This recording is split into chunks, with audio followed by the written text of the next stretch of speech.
Welcome to the Invite Health podcast, where our degreed healthcare professionals are excited to offer you the most important health and wellness information you need to make informed choices about your health.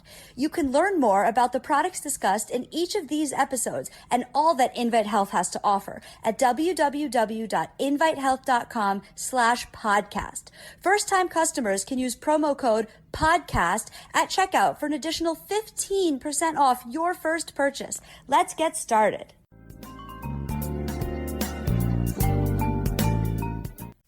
Even if you don't have a background in medicine or health, you probably have heard that your kidneys are pretty important, and indeed they are. And unfortunately, due to the standard American diet and so many chemical exposures, as well as so many medications that people are taking on a regular basis, the kidneys can really struggle throughout our lives. So I want to talk about some different nutrients and ways that we can support our kidneys as we get older.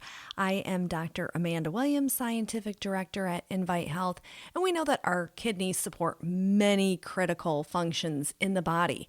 One of which is filtering out waste products out of the blood, helps to regulate our blood pressure when we think about the formation of urine.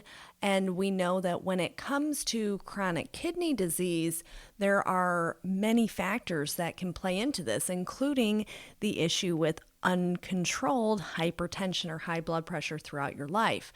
We can certainly look at the detrimental effects of glycation, of which diabetes is the main driver to that, metabolic syndrome, insulin resistance, being obese or overweight. We clearly can see the statistics that by the year 2030, over 50% of Americans will be categorized as obese, not even overweight, but actually obese.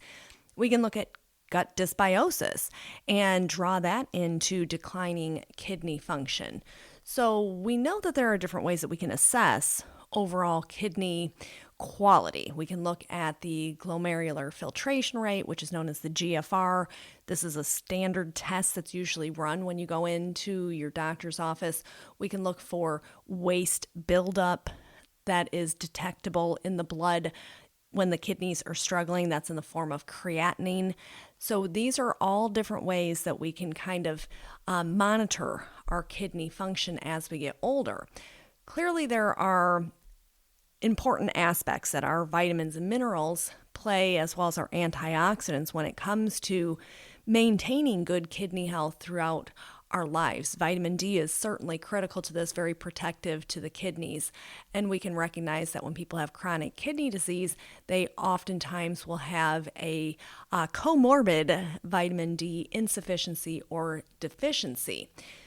So we can see a steady rise in diabetes and obesity, non-alcoholic fatty liver disease, as well as chronic kidney disease. The incidence of chronic kidney disease continues to go up in this country, and we are not seeing any trend in the near future that this is going to shift in the other direction. So what can we do?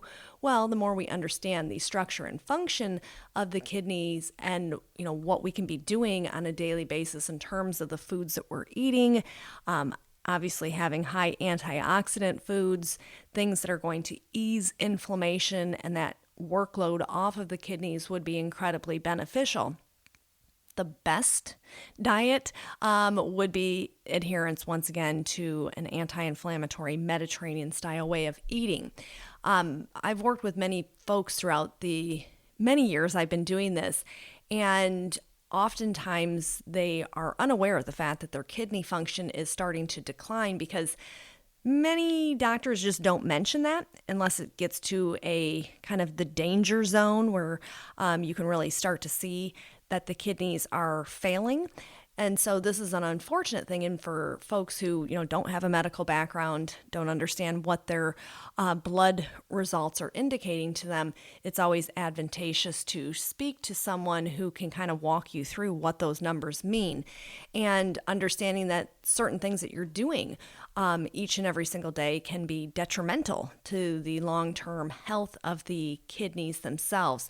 We can look at how certain medications, non-steroidal anti-inflammatory medications, chronic use of those, things like ibuprofen, for example, certainly can be problematic, different antibiotics, chemotherapy drugs, but we also cannot overlook a major problem that is occurring that we are being able to draw upon, and that is the overuse of proton pump inhibitors. So the medications that people are commonly prescribed or even taking over the counter for acid reflux and heartburn, or gastroesophageal reflux disorder. We know that these commonly used medications, including the pain relievers, as I mentioned, as well as those proton pump inhibitors, are associated with a upwards of 50% higher risk of the development of chronic kidney disease. So we have to be wise to this. If we're experiencing GI issues, we can't simply put that and say, oh, well, I just have heartburn, but that doesn't affect my kidneys, because we know that it can, and it does, especially if you are turning to those different medications. We can look at how, low levels of vitamin D, vitamin B12, certainly can lead to the worsening of kidney function. Low levels of magnesium, for example, also very much so linked to, the declining state of health when it comes to our kidneys. So we know that we can do some different things when it comes to our diet. We know that we can incorporate in high antioxidant fruits and vegetables, high fiber, and of course we can look at different nutrients that can regulate our blood pressure and to support the proper inflammatory response. If we have elevated homocysteine, for example, we want to be able to target that with things such as methyl B formulation, 1 cap a day, and acetylcysteine, 2 caps a day. If we are dealing with high blood pressure, then we want to be looking at products such as the Cardio HX, or adding in simply just magnesium. Glycinate each day would be incredibly advantageous. We can't forget that our omega-3 fatty acids are key and critical to proper kidney function. So having the inclusion of fish oil or krill oil advanced would certainly be advantageous. Another area that I oftentimes look at when it comes to declining kidney function is energy depletion. And when people's kidneys aren't filtering properly and we're kind of getting this toxic buildup in our system, this can start to drain all of our energy reserves through every single cell in the body.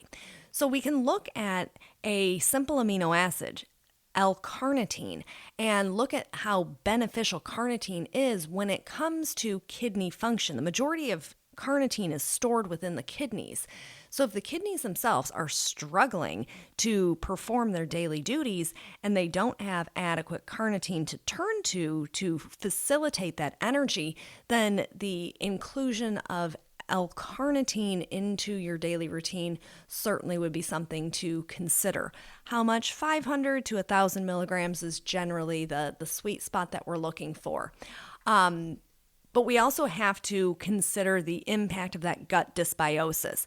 This is oftentimes where you can correlate in the acid reflux issues, people using the proton pump inhibitors, worsening kidney function. So we always want to address the microbiome. So through the inclusion of probiotic HX, this certainly would be a very good addition to a routine.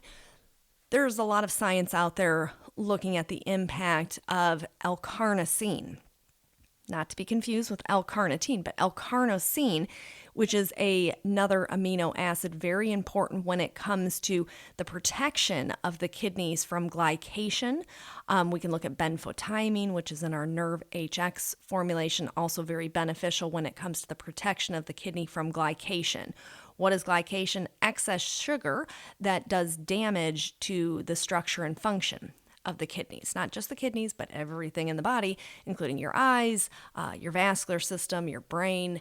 So we always want to make sure that we have a supplement on board that's very targeted towards that regulation of glycation in the body. So there are a lot of different things that we know can be very beneficial when it comes to overall maintaining kidney health as we get older, but we have to always look at the things that are the easiest to modify, such as our diet, our exercise routine, ways that we can incorporate in healthy foods to optimize our microbiome, including in probiotic HX on a daily basis to support the microbiome, taking nutrients to target inflammation such as fish oil and krill oil advanced.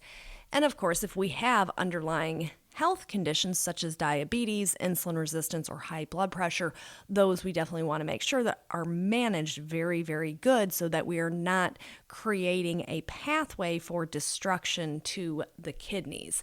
So kidney health, very complex, but we can try to keep it simple today by thinking of what can I do to make my kidneys happy? Well, we can adhere to a Mediterranean style way of eating, and we can incorporate in all of these wonderful nutrients. And don't overlook just the basics, your vitamin D, magnesium, vitamin E, for example. So even taking the core multivitamin would be advantageous to just assure that the body is getting good exposure to those basic vitamins and minerals.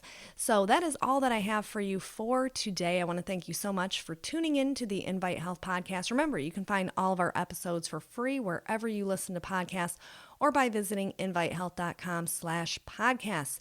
Do make sure that you subscribe and you leave us a review. You can follow us on Facebook, Twitter, and Instagram. And we will see you next time for another episode of the Invite Health Podcast.